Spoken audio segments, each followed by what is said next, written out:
Thank you very much, Chairperson of the UDA and Secretary General, distinguished members of the National Executive Committee of the UDA. It gives me pleasure today as I give thanks to the party and to the Almighty God for the privilege to chair, or rather to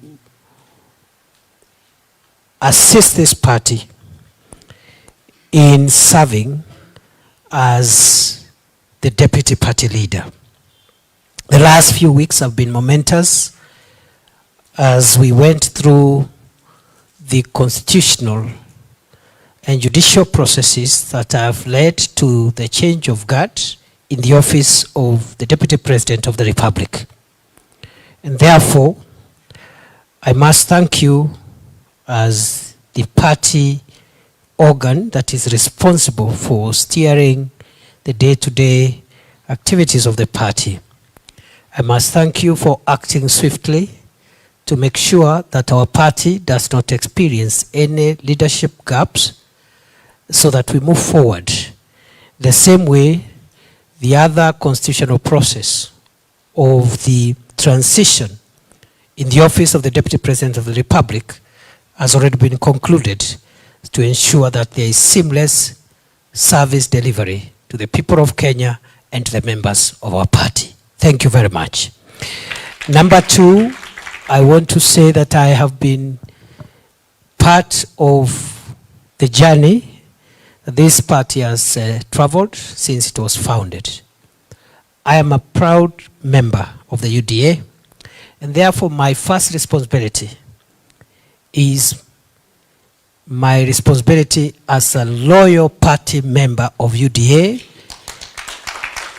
which I have been in the past and I intend to continue being, because all of us are members of this family called UDA, and it is what has made us what we all are outside the context of this meeting. I remember that immediately before I assumed office as Deputy President of the Republic, I served in this administration as Cabinet Secretary for Interior. And every time I have met the leadership of the party, the chairperson, the Secretary General, the Treasurer, members of NEC, party members, I always reminded them that, look, I would not be Interior Minister if it was not for the party. And in all democratic countries, in all multi-party democratic countries, the party is the one that forms government, and therefore the party is bigger than government. The head of state and government is the party leader first before being president, because he is a product. He holds that office by virtue of the party. And therefore, I am very clear in my mind what we need to do as a party going forward.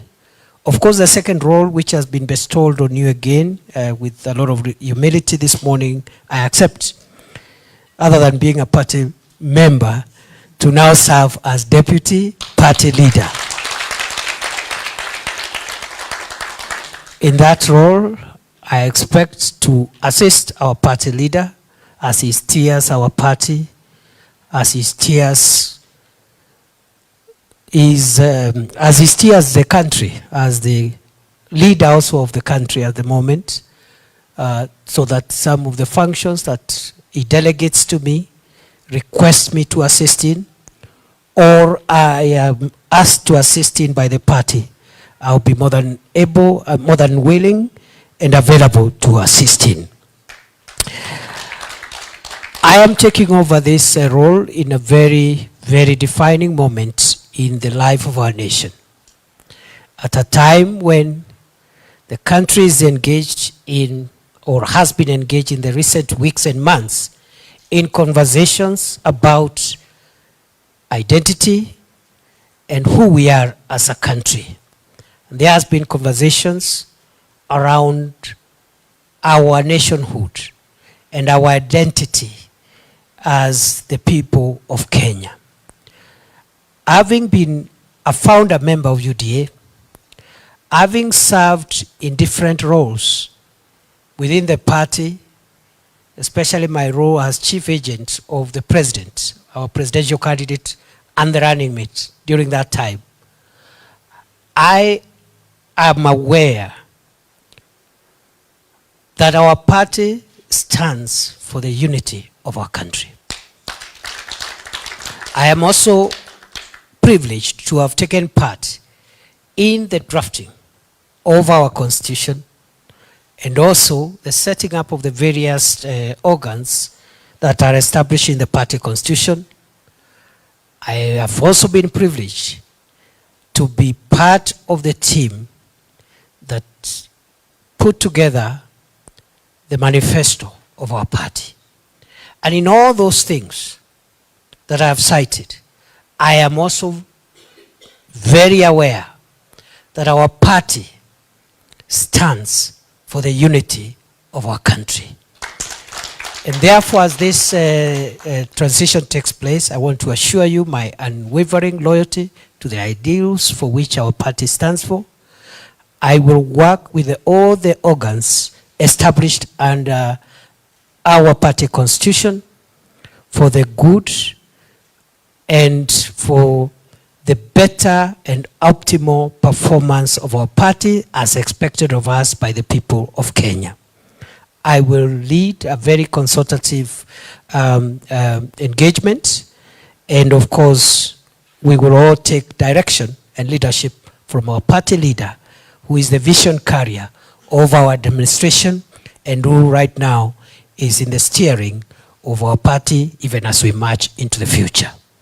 The last thing that I want to say is that even as we look at building unity in the party and unity in our nation, I want to communicate or assure that a united country, the unity of Kenya, is not a threat to the segments that constitute Kenya. We need to understand that the unity of Kenya is not inimical.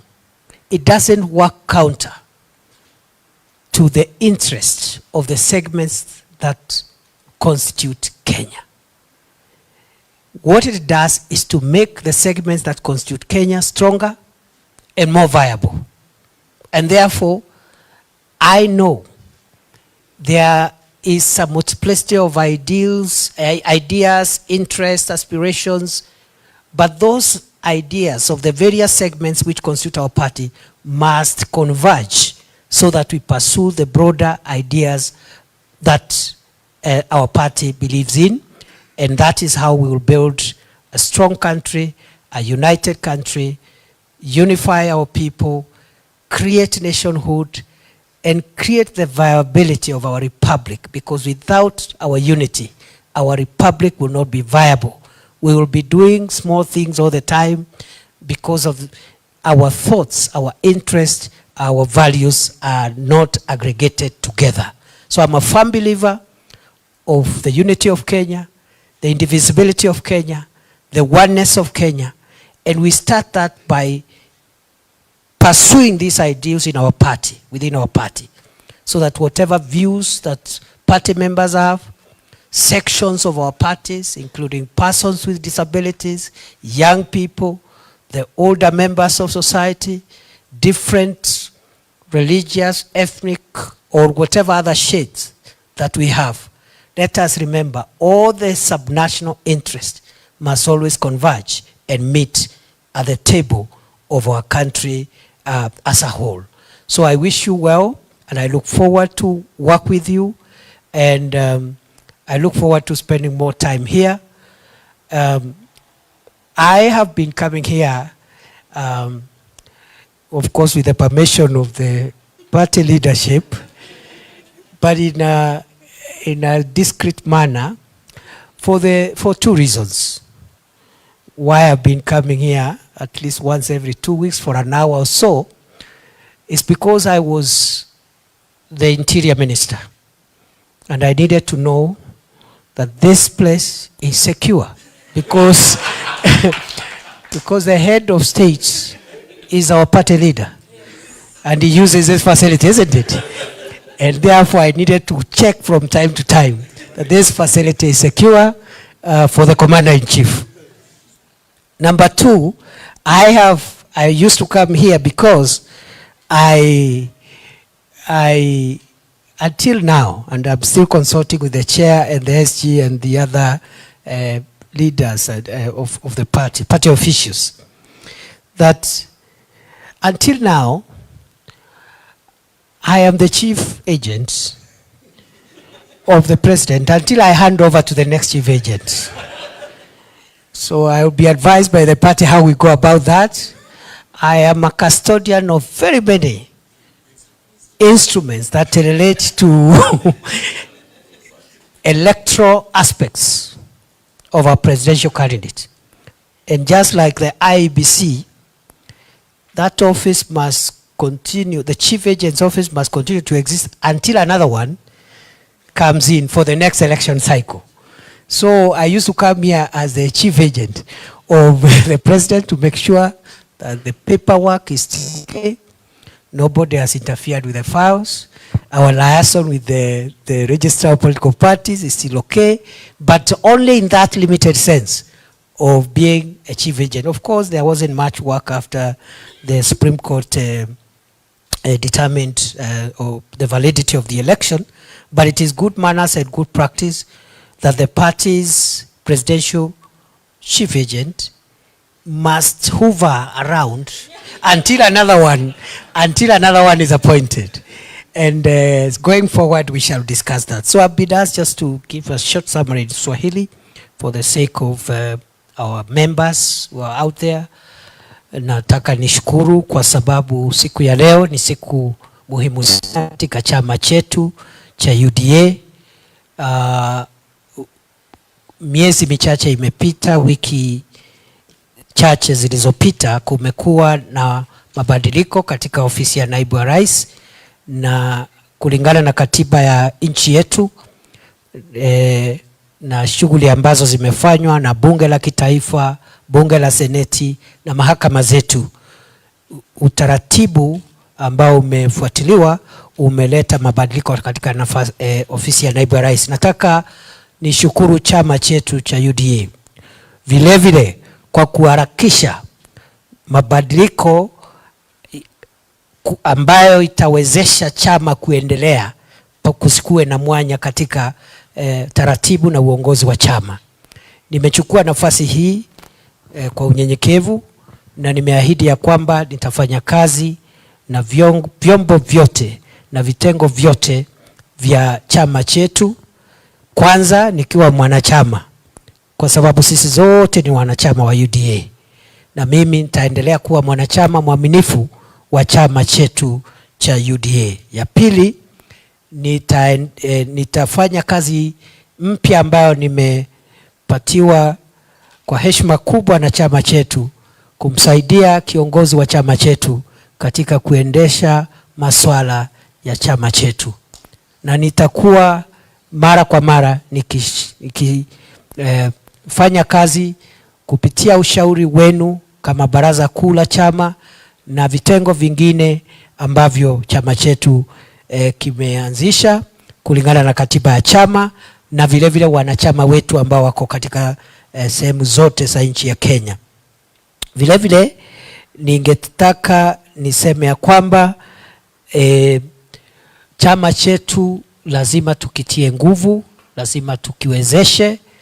Kuna masuala ambayo bado lazima tuyaendeleze, ikiwemo jambo la kusajili wanachama. We need to register more members, and therefore I'm going to be part of the drive that is ongoing and try to put our minds together with the party officials, the party leader, so that we can increase our numbers, the membership numbers. That registration of members is a very important thing that we must continue with.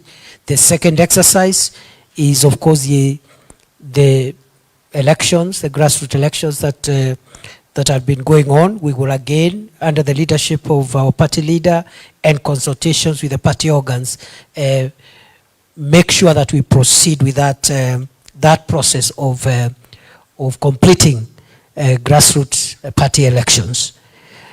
Tukimalizia ni kusema ya kwamba mimi vile vile ninaamini ya kwamba chama kiko na nafasi nzuri katika kuimarisha demokrasia katika taifa letu la Kenya. Na chama kulingana na katiba yetu ndio kinaleta serikali. Serikali zinaletwa na chama. Chama ambacho kinashinda uchaguzi ndicho kinaleta rais, mawaziri na vyombo vingine na vitengo vingine vya serikali ya kitaifa. Kwa hivyo chama chetu ni chombo muhimu cha demokrasia, na mimi nitashirikiana na wanachama wetu na maafisa wa chama na mkuu ama kiongozi wa chama chetu kuhakikisha kwamba tumeimarisha chama chetu, kukitia nguvu ili kiweze kudumu kwa miaka mingi itakayokuja. Kwa hayo mengi na washukuru sana. It is an honor and privilege for me to assume this office today. And I don't know what is the next thing, Chair. I stand to be guided so that I can now, you can tell me what next. Thank you very much and God bless you. Thank you so much, Your Excellency, the Deputy President and the Deputy Party Leader.